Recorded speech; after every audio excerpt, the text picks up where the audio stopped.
যারা PR system চাচ্ছে তারা তাদের স্বার্থ দেখতেছে। পিআর সিস্টেম ছাড়া তারা হয়তো পার্লামেন্টে 2-3টা সিট পাইতেছে।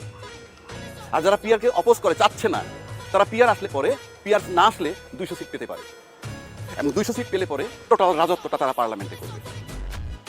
পিআর আসলে আর কিছু সংখ্যা ঢুকবে, এবং পিআর আসলে কিন্তু একটা শক্ত বিরোধী দল হবে। বাংলাদেশের ট্রেডিশন কি জানেন? দ্বিদলীয় রাজনীতি। দ্বিদলীয় রাজনীতি মানে আওয়ামী লীগ আর বিএনপি।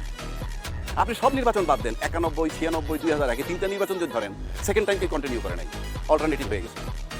তার মানে কি, তারা যখন ক্ষমতায় থাকেন, যে দলটা যখন এই দুইটা দলের মধ্যে, তার 5 বছরের যে রেপুটেশন হয়, পরের চান্সে তারা ভোট দেয় আরেক দল।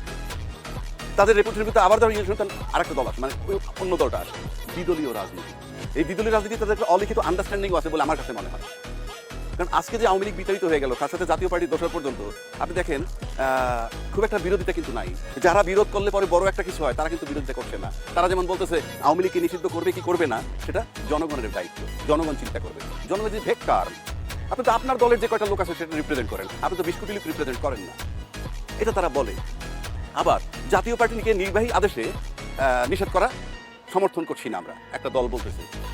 সবই যদি আপনারা করেন নির্বাহী আদেশে, তো নির্বাহী আদেশে তো ওই জামাত ইসলামে বন্ধ করা হয়েছিল, নির্বাহী আদেশে তো জামাতের রাজনীতি বন্ধ করা হয়েছিল, তখন তো এই কথা কেউ বলে নাই। আমি জামাতের রাজনীতি পছন্দ করি না ব্যক্তিগতভাবে যদি বলেন, কিন্তু তার তো রাজনীতি করার অধিকার আছে। আবার জামাতের রাজনীতি বন্ধ করে তখন আপনারা কথা বলবেন না, আবার জামাতকে যখন প্রয়োজন হবে তখন আপনারা ব্যবহার করছেন। জামাতকে ব্যবহার করে ক্ষমতায় গেছেন, তাদেরকে মন্ত্রী পর্যন্ত বানাইছেন, তখন তারা রাজাকার ছিল না? তখন কি তারা রাজাকার ছিল না? আবার এখন তার সাথে দ্বিমত করছেন, তাদেরকে রাজাকার বলে বলা হচ্ছে। তারা রাজাকার আমি মেনে নিচ্ছি। তো আপনি যখন তাকে দরকার হবে রাজাকারের সাথে আঘাত করে যারা ক্ষমতায় যায়, তাদেরকে তো আমরা বিশ্বাস করতে পারি। তাদের গ্রহণযোগ্যতা কেন থাকবে বাংলাদেশে?